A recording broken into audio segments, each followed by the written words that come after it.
Bonjour, alors je vous souhaite la bienvenue sur cette troisième vidéo adaptée de mon article Ma recette du bien-être authentique. Si vous n'avez pas vu l'introduction, je vous invite à le faire étant donné que c'est l'introduction. Et dans cette vidéo, je vais vous parler de ce que j'ai appelé en fait la connaissance de soi. Alors la connaissance de soi, elle est nécessaire en fait pour construire sa confiance en soi et avoir une bonne estime de soi. Parce que simplement, si on ne se connaît pas, qu'on ne connaît pas ses qualités, ses défauts, et ben c'est pas possible de se respecter et de s'aimer soi-même. Du coup, bon, pour certaines personnes, ça a peut-être l'air évident, c'est peut-être une chose qui a l'air évidente, mais pour d'autres gens, et notamment moi j'ai eu ce problème, ça a été que à force en fait de m'adapter aux autres, j'ai perdu avec le temps, avec les années, j'avais perdu ma connexion avec moi-même. Et je savais plus exactement qui j'étais, ce que j'aimais, ce que je sentais, ce qui pouvait me faire du bien, tout ça, c'était des choses que j'avais un peu perdues. Et j'ai dû énormément travailler pour me reconnecter à tout ça. Donc du coup, pour avoir une bonne estime de soi, c'est nécessaire de se connaître. Et c'est utile aussi pour, donc dans la deuxième vidéo, donc c'était le premier ingrédient dans mon article, j'ai beaucoup parlé d'identifier les peurs et blessures. Donc pour réussir à les identifier, ben, bien sûr c'est nécessaire de se connaître. Enfin en tout cas il faut tenter de se connaître. Et donc aussi quand on grandit, les expériences de vie, les épreuves, les difficultés, tout ça, surtout dans la petite enfance, ça peut implanter dans le cerveau de mauvais programmes, c'est-à-dire de mauvaises manières automatiques de réagir à des événements. Et si les programmes qu'on a implantés sont néfastes envers soi, donc il faut à ce moment-là les identifier et les désamorcer pour les remplacer par des programmes un peu plus sains. Donc ça, c'est tout un travail qu'on peut faire, notamment à travers l'identification et la transformation des croyances limitantes en croyances saines. Aussi, si vous vous intéressez à la programmation neurolinguistique, c'est-à-dire à la PNL, c'est aussi des concepts que vous allez retrouver, c'est-à-dire de retrouver les programmations qui sont erronées et les remplacer par des programmations saines. Donc en fait, vous pouvez vous intéresser à plusieurs disciplines et faire ce travail à travers les outils de plusieurs disciplines. Et finalement, tout ça, ça se recoupe un peu. Donc ça peut être intéressant de creuser et de retrouver en fait, de creuser en fait. Et s'il y a un outil qui vous parle, ben, d'éventuellement travailler sur vous à partir de cet outil-là. Donc se connaître, c'est pas évidemment savoir décliner son sexe, son identité, son âge, son lieu de vie, son job. Se connaître, c'est se connaître là, c'est-à-dire c'est savoir identifier quels sont ses besoins, quelles sont ses valeurs, qu'est-ce qui nous rend heureux, quelles sont les activités qui nous font du bien et qui nous font du bien de manière authentique et pas de manière superficielle, etc.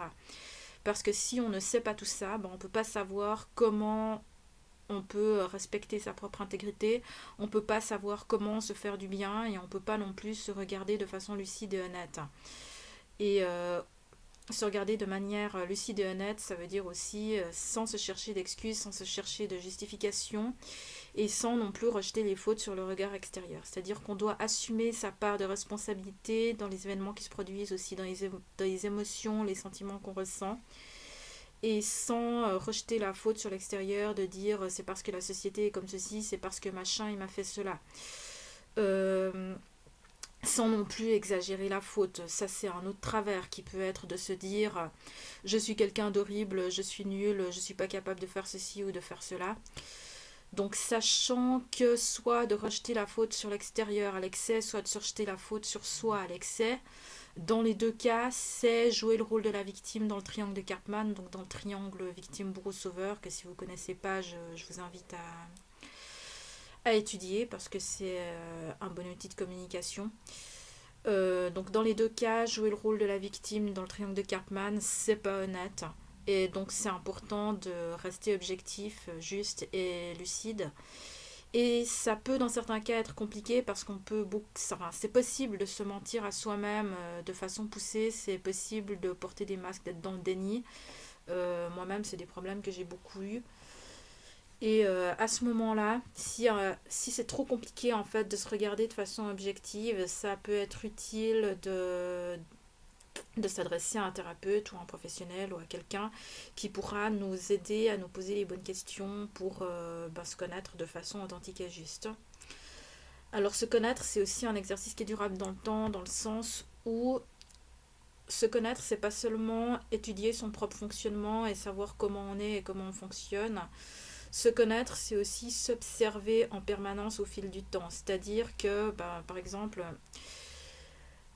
pendant votre journée, comme vous le savez sûrement, le matin, vous pouvez vous sentir d'une certaine humeur et peut-être qu'à un moment donné, à midi ou le soir, tout d'un coup, avec la fatigue ou à cause d'un événement extérieur, vous pouvez changer d'humeur ou alors parce que vous avez pensé à un truc, tout d'un coup, vous changez d'humeur. Et s'observer en permanence, ça permet de détecter si à un moment donné, on change d'état d'esprit, c'est-à-dire que si on se sentait bien et tout d'un coup on se sent mal, de repérer à quel moment cet état de mal-être il intervient. Et cette façon de s'observer en permanence, ça permet de tout de suite acter. Par exemple, si je me sens bien et que tout d'un coup je me sens mal, si je le détecte tout de suite, je vais tout de suite pouvoir intervenir pour faire en sorte de ne pas me sentir plus mal, mais de revenir en fait dans ce qu'on appelle des vibrations positives, donc de rehausser son niveau de pensée, d'essayer de repenser à des choses positives. Si tout d'un coup je m'aperçois que je commence à avoir des pensées négatives du type j'ai souffert de ceci, je suis nul, machin, de tout de suite rectifier en me disant non, je dois pas penser ça, il faut que je me dise, il faut que je voie le côté positif du verre, enfin, sachant que c'est les pensées positives qui vont ensuite générer des émotions et des sentiments positifs et vice-versa. Donc à savoir que les émotions positives génèrent aussi des pensées positives. Donc en gros, de se remettre dans un cercle positif au lieu de se mettre dans un cercle négatif. Donc le fait de s'observer, ça implique d'être centré sur soi. Donc il faut évidemment aussi être attentif au monde extérieur parce qu'on vit dans le monde extérieur. Donc le fait de pas forcément de s'adapter, mais en tout cas de s'ajuster à ce qu'il y a autour, c'est important aussi. Donc il faut être concentré à la fois sur l'extérieur et concentré sur soi. Et c'est important de tout le temps l'être sur soi et donc d'essayer d'avoir cette double vision en permanence où on est à la fois observateur du monde extérieur et observateur de soi-même. Donc sachant que surtout c'est le cas souvent des personnes qui sont neurodivergentes, donc qu'elles soient au potentiel autiste ou hypersensibles, souvent on a tendance à être dans sa tête et puis à se disperser mentalement ou parfois aussi physiquement dans tout plein d'interactions, dans tout plein de pensées, dans tout plein d'activités. Et essayer de garder un centrage, ça permet d'être plus en soi, d'être plus soi, et du coup d'être plus à un endroit, d'être plus dans son corps et de plus être dans l'instant présent. Après, il y a aussi des problèmes que des gens ont, donc ça c'est quelque chose dont j'ai beaucoup parlé dans l'article Mon chemin vers les énergies, donc sachant que moi je suis hyper empathe, donc ça veut dire que je ressens les émotions, je ressens physiquement les émotions des autres gens et globalement je suis sensible en fait aux énergies des personnes, des animaux et des lieux. Et du coup, comme j'absorbe énormément, c'est possible que je me décentre, donc qu'à force de ressentir en fait les énergies qui viennent de l'extérieur, que je perde en fait le contact avec mes propres énergies. Et si vous êtes comme moi et que vous avez tendance à tout absorber, à tout pomper, à être sensible aux énergies, donc aux émotions, aux sentiments qui sont émis par l'extérieur, sachez qu'il existe des moyens de se protéger dont j'ai parlé dans l'article Mon chemin vers les énergies. Donc c'est un article qui a été assez peu consulté parce que ça parle pas beaucoup à beaucoup de gens. Je vais probablement quand même en faire une adaptation audio parce que c'est important pour moi étant donné que c'est ce qui me permet, l'énergétique, c'est vraiment ce qui me permet actuellement de garder, enfin de rester moi en fait tout simplement. Donc comme c'est important pour moi quand même, donc je vais sûrement en parler un peu plus. Donc sachez au cas où qu'il existe des outils pour faire un bouclier autour de soi, pour être moins impacté par l'extérieur. Donc ça c'est possible. Beaucoup de gens croient que c'est pas possible, mais en fait ça l'est. Ensuite, pour tout ce qui concerne aussi les émotions, donc moi, donc étant hyper empathe, évidemment, je ressens énormément les émotions des gens. Après, les hypersensibles aussi, même s'ils sont pas forcément hyper empathes, ça peut être intéressant pour eux de développer en fait leur intelligence émotionnelle. C'est-à-dire, l'intelligence émotionnelle, c'est pas que ça, mais ça va consister entre autres à Ça me perturbe un peu que ce soit pas droit ce truc, voilà. Donc l'intelligence émotionnelle, ça va servir beaucoup à savoir comment accueillir son émotion et comment accueillir aussi les émotions des autres personnes et savoir comment ensuite traiter ensuite son émotionnel pour en faire quelque chose qui va nous aider de façon constructive, sachant que les émotions sont des messagères, donc les émotions en fait servent à savoir en fait comment on se sent par rapport à une chose. Et le fait de développer son intelligence émotionnelle va permettre en fait, plutôt que d'être victime et de subir ses émotions, et dans les cas extrêmes, ce qui est très mauvais, de les enfermer ou de s'en couper, l'intelligence émotionnelle va permettre de tirer parti de ses propres émotions pour comprendre le message qu'elle nous envoie et pour être en accord avec soi-même en s'écoutant, pour être de façon juste, pour exister simplement de façon juste dans le monde extérieur. Donc développer son intelligence émotionnelle pour toutes les personnes qui ont peut-être des petits problèmes de gestion ou de canalisation de leurs émotions, ça peut être intéressant à faire. Donc il y a plein d'articles qui existent sur Google, des livres, des machins. Il y a j'ai oublié son nom, enfin il y a quelqu'un qui a écrit un livre sur l'intelligence émotionnelle qui peut être intéressant à lire, ou sinon il existe aussi des formations, des coachings sur l'intelligence émotionnelle qui peuvent être très intéressants. Et c'est important de le faire parce que si les émotions, on n'écoute pas le message qu'elles nous renvoient, en fait elles vont rester tapies à l'intérieur de soi, dans l'inconscient s'il faut, et elles vont continuer à délivrer en fait leur message de façon continue jusqu'au moment où on aura compris ce qu'elles veulent nous dire et qu'on aura éventuellement changé quelque chose. Ça peut être un comportement, ça peut être une attente, mais jusqu'à ce qu'on ait compris le message qu'elles nous renvoient, elles vont, si on les écoute pas, en fait, elles vont simplement continuer à envoyer leur message, et on peut en souffrir, en fait, tout simplement. Ça peut nous toucher. Être centré sur soi aussi, ça implique de savoir respecter son intégrité, ça implique aussi de savoir faire respecter donc ce qu'on appelle le territoire psychologique, cognitif ou affectif.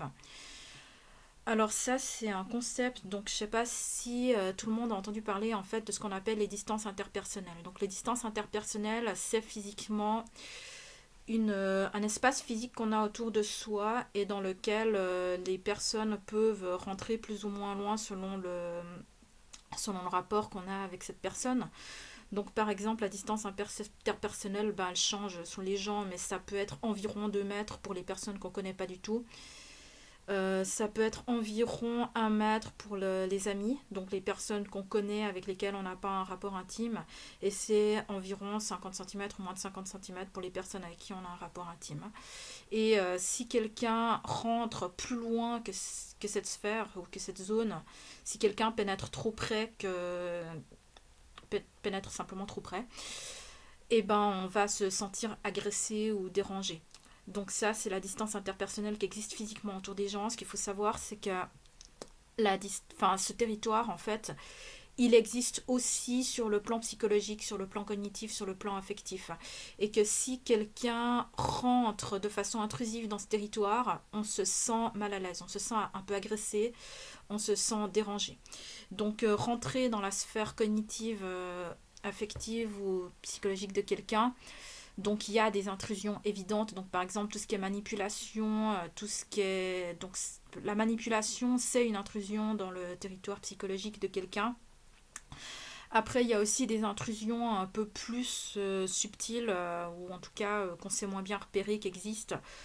Par exemple, le conseil non sollicité, l'aide non sollicitée ou la leçon de morale non sollicitée, c'est des trucs qui sont extrêmement intrusifs sur le plan cognitif, affectif ou psychologique. Et souvent, ça énerve, tout simplement. Par exemple, quand quelqu'un vous donne un conseil non sollicité, donc surtout quand en plus il vous donne un conseil sur un truc que vous saviez déjà, mais que c'est juste que cette personne part du principe que vous ne le saviez pas. Donc déjà, c'est prendre les gens pour un con. Et surtout, c'est pas respectueux. Donc ça énerve les gens d'une façon que souvent on n'arrive pas trop à mettre un mot dessus. Donc du coup, il y a énormément de personnes qui n'osent pas se défendre face à ce type d'intrusion parce que comme elles savent pas ce que c'est, elles comprennent pas pourquoi elles sont un peu agacées et du coup elles osent pas trop mettre les limites. Donc ça, tout simplement, ce type d'intrusion, ben, c'est une intrusion. Et c'est important en fait de définir exactement ses limites, qu'est-ce qu'on n'accepte pas, et de savoir se défendre, entre guillemets, ou en tout cas de savoir mettre la limite face à l'interlocuteur dans ce type d'intrusion, parce que sinon ça va rendre la relation, donc déjà comme on va être un peu énervé, ça risque d'être négatif en fait pour la relation qu'on a avec cette personne, pour la communication. Donc le fait de rester centré et de savoir repérer, d'éventuellement remettre quelqu'un à sa place quand tout d'un coup il vient nous donner un conseil ou une aide non sollicitée, c'est important pour l'autre et c'est important pour soi. Savoir que le sauveur dans le triangle de Cartman, il est particulièrement spécialiste de ce type d'intrusion. Et c'est uniquement en fait le fait de savoir qui on est, le fait de connaître ses besoins et le fait de savoir faire respecter sa sphère cognitive, psychologique et affective qui va permettre en fait une certaine indépendance affective. Et c'est l'indépendance affective, donc le fait de ne pas essayer de se compléter à travers quelqu'un d'autre, le fait de ne pas chercher à se valoriser à travers le regard de quelqu'un d'autre, le fait de savoir qui on est, d'être centré sur soi, d'être posé, d'être droit dans ses bottes, c'est ça en fait qui va permettre d'atteindre une complétude qui simplement, cette complétude, elle est indispensable en fait au bien-être authentique. Parce que si on dépend de l'extérieur, que ce soit une personne, que ce soit un comportement, que ce soit une activité, que ce soit une substance, si on dépend de l'extérieur pour se sentir bien, ben, c'est pas un bien-être authentique et dès le moment où on perd cette chose, et ben on se sent mal. Donc ça veut dire qu'on n'est pas en autonomie et qu'on n'est pas en complétude. Donc l'autonomie affective, la complétude, c'est ce qui permet de se sentir authentiquement bien. Et puis voilà, donc en résumé, donc se connaître, s'observer et savoir faire respecter son territoire cognitif, affectif et psychologique, c'est important pour ce que j'appelle en fait le bien-être authentique. Et ça implique d'observer l'extérieur, mais surtout d'être concentré sur soi, de s'observer aussi pour si tout d'un coup il y a un déséquilibre, ben, pouvoir le rectifier. Donc voilà pour ce que j'appelle la connaissance de soi et je vous retrouve dans une autre vidéo pour les autres ingrédients en fait de ce que j'ai appelé des ingrédients du bien-être authentique. Allez, bonne journée ou à tout à l'heure si vous regardez la suite. Ciao ciao.